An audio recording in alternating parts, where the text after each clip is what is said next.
Welcome back, Dynasty degenerates. Whether you're rebuilding, contending, or just trying to figure out why you drafted four quarterbacks, we're here to help navigate this beautiful thing we call Dynasty Fantasy Football. We'll be breaking down our top 15 wide receivers heading into the NFL 2025 season. So grab your notes, grab a drink, mute your league chat, and let's dive in.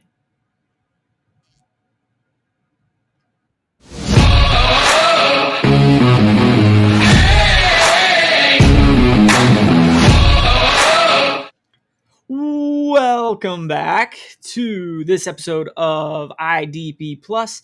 I am Dr. Derek Bennett, Professor Locks, if you will. And as you can see, my partner in crime, my brother from another mother, Sebastian Fearon, the OG Gen Doc, is again not with me.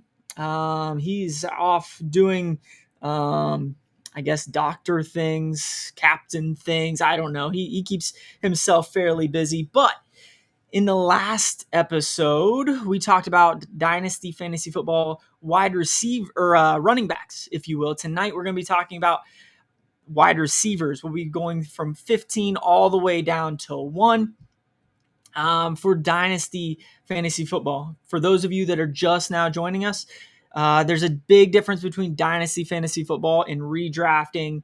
Dynasty, typically how we do it here is we're trying to project over the next 3, 4, 5 years and ranking, our top 15 in this case, based on projections. Where redrafting, you're just redrafting your entire squad every single year. But outside of the football realms, and really even within the football realms, there's been a lot of sports things happening over the last week. Anything from the Lake Show, the Los Angeles Lakers getting sold for $10 billion with a B dollars. Jair Alexander now signed with the Baltimore Ravens, and in my opinion, easily makes the Baltimore Ravens secondary the best in the league. By the time you add Jair Alexander, you already have Marlon Humphrey there. You have Kyle Hamilton. You got Wiggins. They just drafted Malachi Starks out of Georgia, another big, strong safety. They are absolutely loaded in the secondary, and it'll be quite interesting to see how their entire defense shakes out, as it was already a pretty good squad. Hey, we got a new NHL champion in back-to-back NHL champion in the Florida Panthers, winning Stanley's Cup a few nights back. And then this weird story popped in on TV earlier as I was watching. Some fourth string quarterback is getting some news time because he was driving 101 miles an hour in a 60. For those of you that have not seen that, Shedeur Sanders getting pulled over. Sounds like he was driving some truck way too quickly, either going into Cleveland or coming back from practice, something like that. But enough with the small talk, enough with the general sports chatter. Let's get into our top 15 rankings. And like I said, we're going to be going from 15 all the way down to 1. We have 3 different tiers for you. But before we talk about those top 15, Sebastian and I usually, when we've done these, kind of do our own separate lists, and then we tweak each other. We kind of come to a compromise and get our top 15 as a duo. He sent me his top 15. They were fairly similar. I shifted a few around. One guy that he wanted to add that didn't make my top 15 was Travis Hunter. And we all know Travis Hunter was probably the biggest prospect coming into the draft this year, playing on both sides of the ball at corner and wide receiver. He was said to be the top wide receiver and cornerback. He's a true unicorn. He has amazing potential. It'll be really interesting to see how Jacksonville ends up using his various skills. He has a wide array of talent and skills, and from what I've heard, he's very, very raw at the wide receiver position offensively. So even though he was projected, he was being built up as the best wide receiver in this draft, still so much potential that he could grasp onto. Like I said, it'll be interesting to see what his snap count is on the offensive side versus defensive side. Will he eventually specialize to one side or another? Obviously, they have another pretty good wide receiver down there in Jacksonville in Brian Thomas Jr. We'll see how T-Law, divvies the ball sharing to those two guys and some of the other, I guess you can call them weapons in Jacksonville. But, it's kind of wait and see on Travis Hunter and how he'll be used. One guy that came to mind for me that, again, didn't make the top 15 is coming back from a major injury in Rashee Rice. He only played 4 games. In the 4th game, Patrick Mahomes threw a pick, accidentally ran right into his knee, blew his ACL out. With ACL injuries, for those of you that don't know, I'm a doctor of physical therapy, and with ACL injuries, timing is kind of on Rashee Rice's side. I would not be surprised if he gets going very, very early in the season. But with that being said, a lot of times with ACL tears, it takes a while for guys to get back into the swing of things. A lot of times, players, athletes as a whole, don't start feeling 100%, not even a year out, but closer to 2 years out. So with Rashee Rice, you have Hollywood Brown there. You have Xavier Worthy in Kansas City, but you also have that bad man in Patrick Mahomes. And in this case, before his injury, Rashee Rice was Patrick Mahomes' go-to target outside of Travis Kelce. Travis Kelce getting up there in age. It's been rumored that he's thought about retirement a few times, or the last year or two.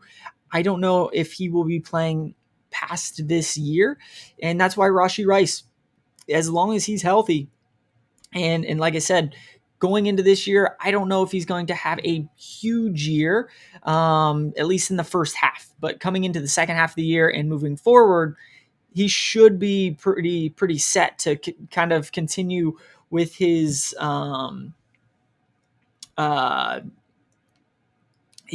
with his chemistry with Patrick Mahomes, and continue to build on that. And he does have some weapons outside of himself and outside of Travis Kelce once he retires that can take some of that pressure off of him in Xavier Worthy that they just drafted this past year. So before we move into our top 15, let me tell you about Fast Draft. And Fast Draft is an incredible draft platform. All of us have been in those drafts where, you're the fourth, or maybe the third, fourth picked in the draft. You get your pick done, and then you're waiting 10, 15 minutes, it seems like, until you're picking round 2. Fast Draft is exactly what it sounds like. It is a fast draft. The entire draft takes 10, 12 minutes. So here at IDP Plus, we're giving you a little bit of a boost. It's with your first time deposit. There's a match of up to $50 with code PLUS, PLUS. So deposit $50 and get $50 back for Fast Draft. So let's dive into this. Okay, let's talk about the top 15 guys. And in this case, we're talking Dynasty Rankings Wide Receivers Edition. For those of you that have not been keeping up with this, we've already gone through quarterbacks, tight ends, running backs, and finally, we are covering wide receivers. So, like I said before, we're going to break this down into 3 tiers, and we're going to start with the grab them if you can category. And in this case, we have 5 guys that have shown promise, or they have all the potential in the world. Maybe there's a couple guys, the first and last guy on this list are on the exact same team. they have so much going for them, but there's maybe a little bit of something that's keeping us from moving them up in the list. We're a little bit more hesitant with these guys. So let's start off with Devonta Smith. Devonta Smith played in 13 games last year, had 68 catches for 833 yards and 8 touchdowns. The year before that, he was able to get over that 1,000-yard peak, had 7 touchdowns, 81 receiving yards. Devonta Smith is an absolute animal. The only problem is he's got another absolute stud across the field from him, taking some of his targets and some of his ball share. Outside of those two guys, we also have Saquon Barkley. And, with the addition of Saquon moving to Philadelphia the last year, they did become a little bit more of a run-heavy team. That doesn't take much away from Devonta Smith or A.J. Brown, though. This is an offense that has the capabilities of moving the football every single time they're on the field. They have the capabilities of not only being able to, support Saquon as well as the passing game, but they can support both wide receivers in terms of A.J. Brown and Devonta Smith. This is also a projection, and there's been a little bit of rumblings here and there that A.J. Brown might be on the move at some point. I don't see that happening this year. Who knows moving on? But Devonta Smith is an absolute animal if he can stay on the field. That was the big thing with him coming into the NFL. He's a smaller wide receiver. Will he be able to stay on the field? For the most part, he has been able to. Last year, he had a concussion. I think he had a little bit of a hamstring thing. He only played in 13 games. The year before that, he played in 16. It's not a huge concern at this point in his career. He finds ways to stay healthy. Moving on to number 14, let's talk a little bit about Maserati Marvin Harrison Jr.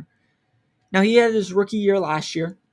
Based on kind of what was being projected, decent year. He had 62 catches for 885 yards and 8 touchdowns. He played in all 17 games. He's a big wide receiver. He's like 6'4", 210, something like that. And he reminds me a lot of another Arizona Cardinal wide receiver, future Hall of Famer, Larry Fitzgerald. And when we're talking Larry Fitzgerald, it's one of those things that if I were to bring up Larry Fitzgerald's rookie stats, they don't look all too different than Maserati Marv. In 2004, Larry Fitzgerald had 58 catches for 780 yards and 8 touchdowns.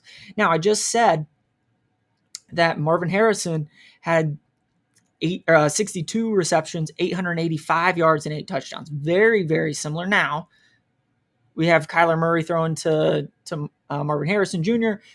We had Josh McCown throwing to Larry Fitzgerald. In general, I think it's one of those things that outside of Trey McBride, the Arizona Cardinals just didn't really have a lot going for them offensively. There wasn't a lot to take some of the pressure off, to take defensive eyes off of Marvin Harrison Jr. But development is a thing. We kind of tend to forget about from year 1 to year 2. A lot of times with skill guys, we do see a little bit of a bump as they get a little bit more comfortable with their offense, as they start to learn and start to develop into the NFL. So with Marvin Harrison Jr., the guy's only 22. He was probably one of, if not the highest, I'll say one of the highest projected wide receivers coming into the NFL in quite some time. Obviously, he has the pedigree with his father, Marvin Harrison, being a Hall of Famer. He knows what to do. Now it's just putting it all on the field and having a little bit of a boost moving into a second year and further. Drake London is a guy at the 13 spot that has been steadily improving year after year. Last year, he did break into his 100 receiving yards, 1,271 100 receptions, 1,271 receiving yards, and 9 touchdowns. And with Drake London, this is a case where his quarterback situation over the last 2-3 years has been absolutely atrocious. He's had anywhere from Taylor Heineke to Marcus Mariota throwing him the ball. He started with Kirk Cousins last year. Obviously, he went down with a major, he just sucked. Was throwing all kinds of picks. Ended up going to Michael Penix and ended up with a decent year. Like I said, had 100 receptions. Michael Penix is the guy moving forward. Hopefully they can continue to connect and Michael Penix becomes a dude. It sounds like the Atlanta Falcons liked him a lot going into the draft. Obviously surprised the world by drafting him 8th overall. But Drake London, again, very young guy, 23 years old, and he can kind of develop alongside of Michael Penix. Garrett Wilson is another guy at the 12 slot, has all of the talent in the world. And for whatever reason, him and Aaron Rodgers over the last year, could say 2 years, even though Aaron Rodgers played 4 snaps, just never really connected. And they brought in Devontae Adams towards the second half of the year last year. But Garrett Wilson has all the talent in the world, had 101 receptions for 1,100 yards and 7 touchdowns last year. This coming year, he is the dude at wide receiver. I don't think Allen Lazard is necessarily scaring anybody. And Justin Fields can support a number 1 wide receiver. He did it when he was in Chicago with JaMarr. Last year was a completely different story in Pittsburgh. Definitely a more run-heavy team, but he did get George Pickens the ball quite often. So with Justin Fields coming in there to New York, I do think that he will be looking to his old friend Garrett Wilson. They were in at Ohio State at the same time, early, often, all season long. And I already talked a little bit about A.J. Brown, but he is in the 11 spot. He, again, only played 13 games last year. Had a little bit of a hamstring thing going on earlier in the season. Ended up with only 67 receptions, pretty low for him overall, but he did break the 1,000-yard mark, 7 touchdowns. The year before that, he had 106 catches for almost 1,500 yards. So A.J. Brown is still a dude. He's an absolute stud. He's a deep threat.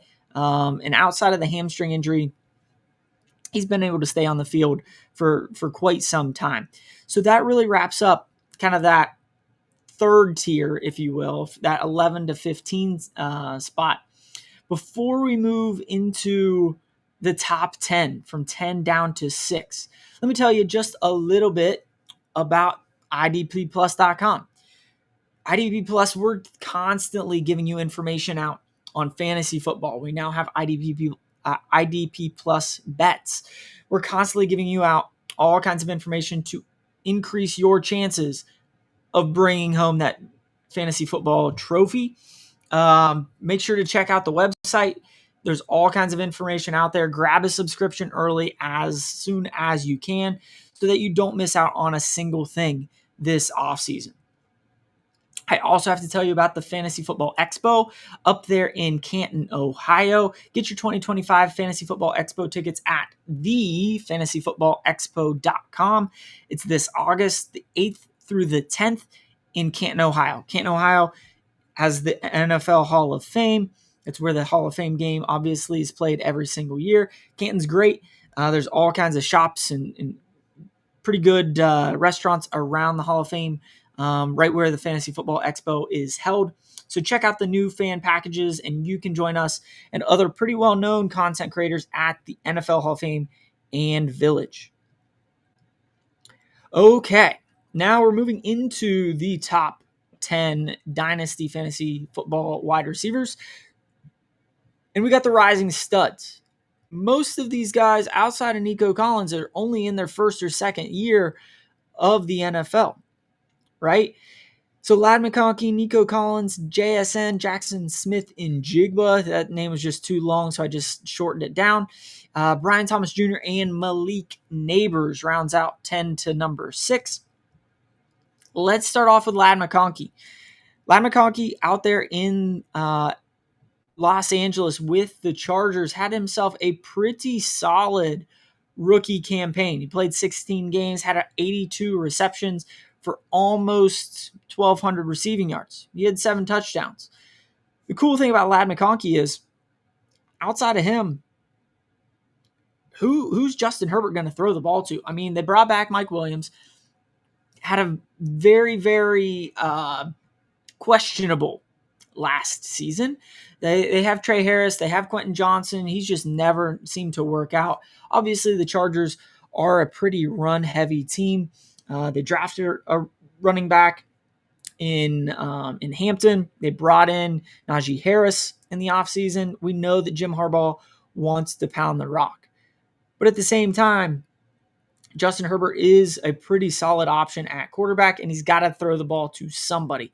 You might as well throw it to a young 23-year-old Ladd McConkey.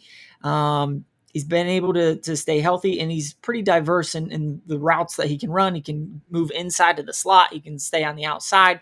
Moving forward, I think until the Chargers bring in a good second option, Ladd McConkey is the guy in LA with the Chargers.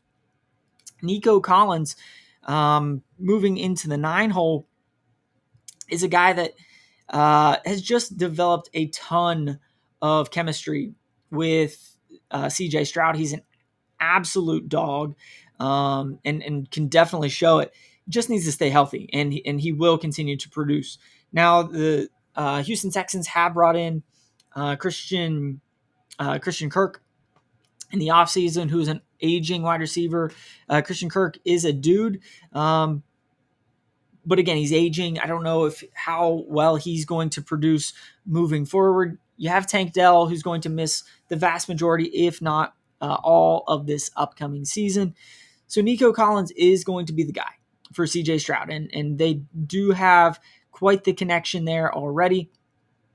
Nico Collins is a guy that can match up really against any NFL cornerback, and again can kind of move into the slot, stay outside. He is a little bit of a deep threat and can break the game open.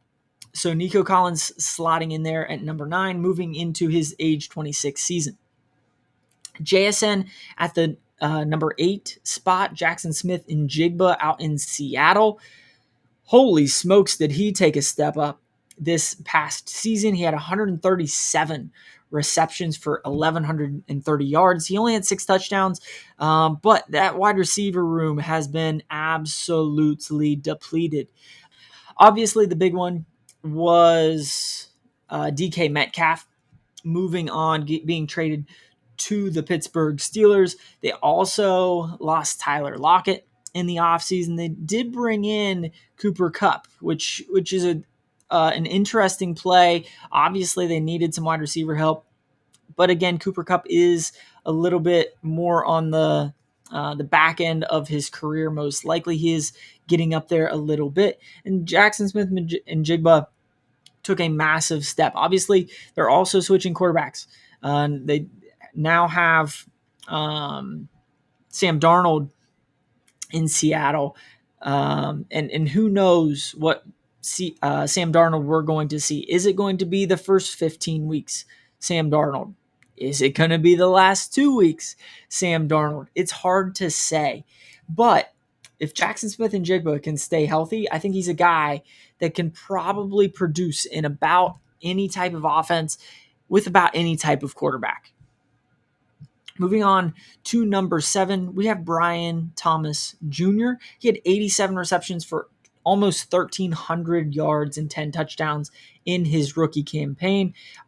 Immediately became Trevor Lawrence's best option at wide receiver. We talked a bit about him a little while ago when I brought up Travis Hunter and how they're going to utilize him. If anything else, they should or Travis Hunter should at least slide that defense off of Brian Thomas Jr. and give him more space to operate. He's an absolute deep threat. He's only 22 years old. He's an absolute stud. So he should see less double coverage with Hunter there. Obviously, Jacksonville has been making a lot of moves Last year, their defense was not great. So in general, that usually leads to higher scoring games. They got to pass the ball a lot. Who are they going to pass it to? Brian Thomas Jr. And then finally, the last person in this kind of second tier of our rising studs is Malik Neighbors. Now, my guy, Sebastian, OG, DGen Doc, Malik Neighbors is his guy. And with Malik Neighbors, he has insane potential. He's only 21 years old. The problem is, who's going to be throwing the ball? Is it going to be Russell Wilson? Who knows? Is it going to be Jameis Winston? It's really hard to say at this point. And moving forward, I think is the biggest question. It was kind of surprising to see at least in my opinion, to see the Giants pass up on a quarterback with that third overall selection. Obviously, they did end up trading back into the back half and got a quarterback in that first round. But in general, we just don't know who's going to be throwing Malik Neighbors the ball. Honestly, I don't know if it really matters. He didn't have great quarterback play last year. He had 109 catches for 1,200 yards and 7 touchdowns. Again, these guys are going to be developing over the next few years. He's only 21. It's absolutely crazy what this guy has been able to do even in his first year. Obviously, they don't have a great second option. They have Wan'Dale Robinson. They have Darius Slayton. But Malik Neighbors is the dude there in with Big Blue.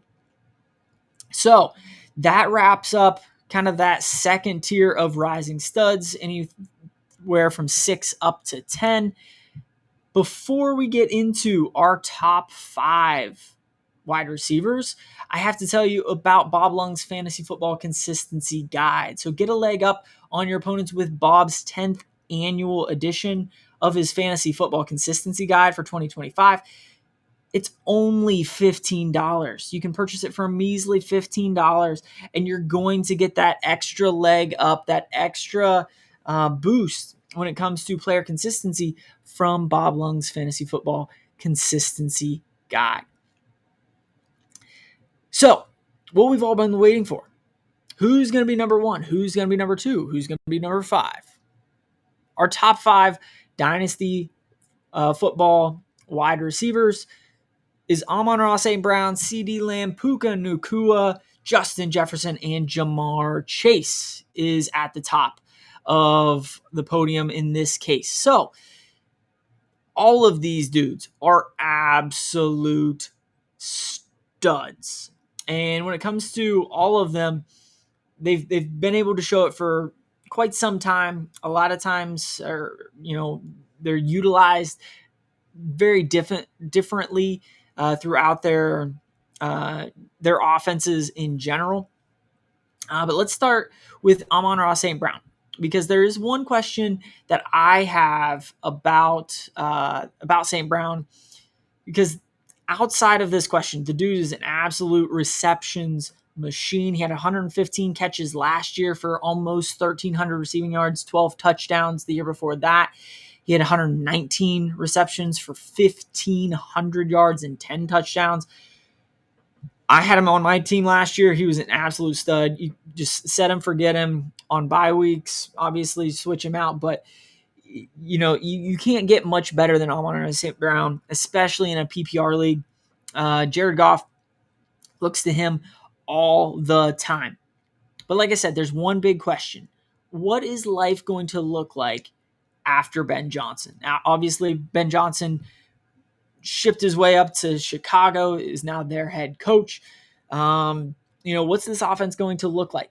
Obviously, you still have Jahmyr Gibbs, absolute stud in the backfield. I expect them to stay balanced, though. Jared Goff really does well off of play action. Extremely accurate quarterback.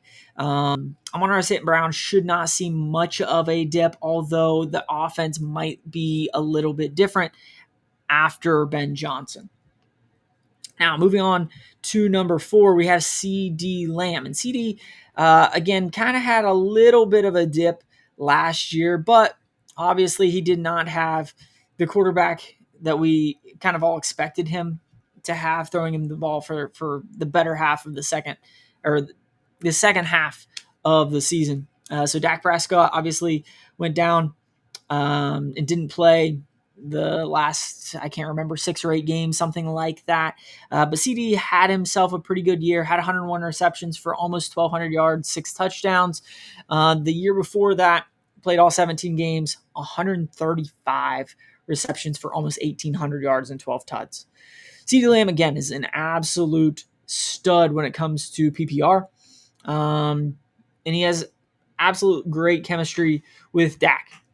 It'll be interesting to see how that potentially changes a little bit with George Pickens coming into that wide receiver room. Might get a little bit more of the share than the Cowboys' past wide receiver 2 options, just because GP, as a Steelers fan, he can be an absolute stud, but he can also be an extreme headache at times as well. So at the end of the day, CD Lamb is going to be the number 1 wide receiver in Dallas. The big thing is who's going to be throwing him the ball. Can Dak stay healthy? I expect Dak to come back fully healthy, ready to go week 1, and CD Lamb to basically start where they left off. Puka Nacua in the 3rd spot is an interesting one just because they do utilize him a little bit different. And, when it comes to coaches, McVay can get pretty creative. Puka Nacua can be used out of the backfield, kind of in different swing routes, different jet sweep kind of things. But he is the guy at this point. Of all of the guys that I've talked about tonight, he actually played the least amount of games last year. He had a PCL injury, posterior collateral ligament. For those of you that don't know what that is, it's a major stabilizing ligament in your knee. It's kind of the next door neighbor to the ACL that kind of gets more of the headlines. PCL injuries are pretty challenging to rehab and pretty challenging to come back from quickly. So he did only play in 11 games, missed 6 of them, but he ended up with 79 receptions, 990 yards, and only 3 touchdowns. I think he did score 1 rushing last year as well. But the year before that, he played in all 17 games, 105 catches, basically 1,500 yards and 6 touchdowns. Cooper Kupp is no longer there in LA. The one question that I do have moving forward with Puka Nacua is what's life going to look like after Matthew Stafford, right? Matthew Stafford is one of the best quarterbacks over the last 15 years or so. Whenever he came into probably closer to 20 years, whenever he came into the NFL, found a good home there in LA, won a Super Bowl. They ended up getting Puka a couple years later. And Puka has been Stafford's number 1 guy, really. He kind of took that crown right off of Cooper Kupp's head and said, sorry, dude, let me kind of run with this. And he has done a great job with that. I really think as creative as Sean McVay can be, and as good of an overall football player as Puka Nacua is, I don't know if it really matters who his quarterback is. I think he's going to produce either way. But that is one slight thing when we're talking Dynasty that we kind of have to take into consideration. And that's why he didn't move up into, or one of the reasons why he didn't get into the top 2. The top 2 is pretty unanimous across different rankings. It's either Justin Jefferson and JaMarr Chase and Justin Jefferson. You could probably flip-flop the 2. When it comes to me, the biggest thing is JaMarr Chase has Joe Burrow, and Justin Jefferson has a guy in J.J. McCarthy that has some potential there. We have just not seen it.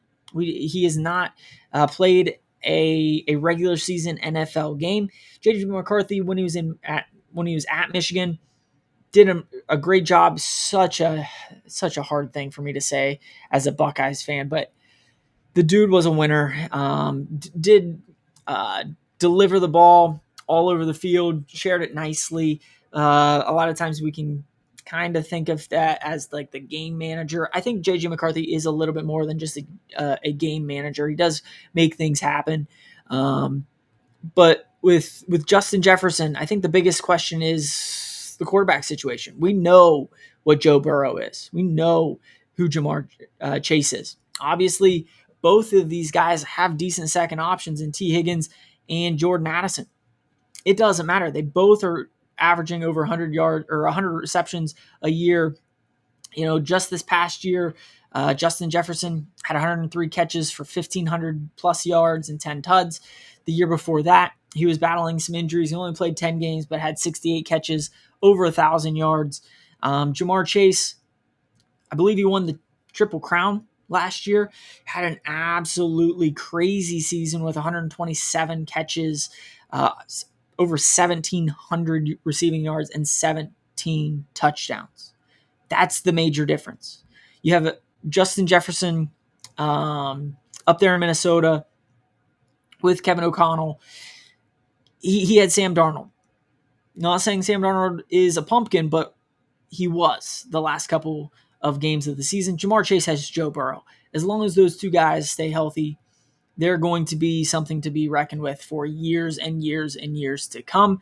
In this past offseason, JaMarr Chase got paid. T. Higgins got paid. So that offense is loaded for bear moving forward for quite some time. But that is it. That wraps out our Dynasty rankings for the 2025 NFL season. Again, we talked tonight about wide receivers. Last week, we did running backs. We talked about quarterbacks before that, tight ends before that. Dynasty is a whole different animal than redrafting systems. That potential, that projection aspect of Dynasty really makes it unique, but also a shit ton of fun.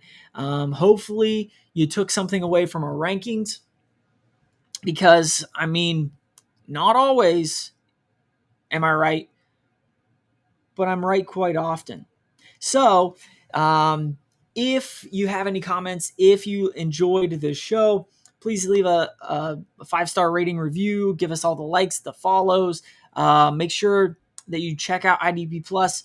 Make sure we grab a subscription there because we're constantly giving you guys information just like this to make sure that you are hammering your drafts, making sure that you're contending year after year in your Dynasty football teams and leagues.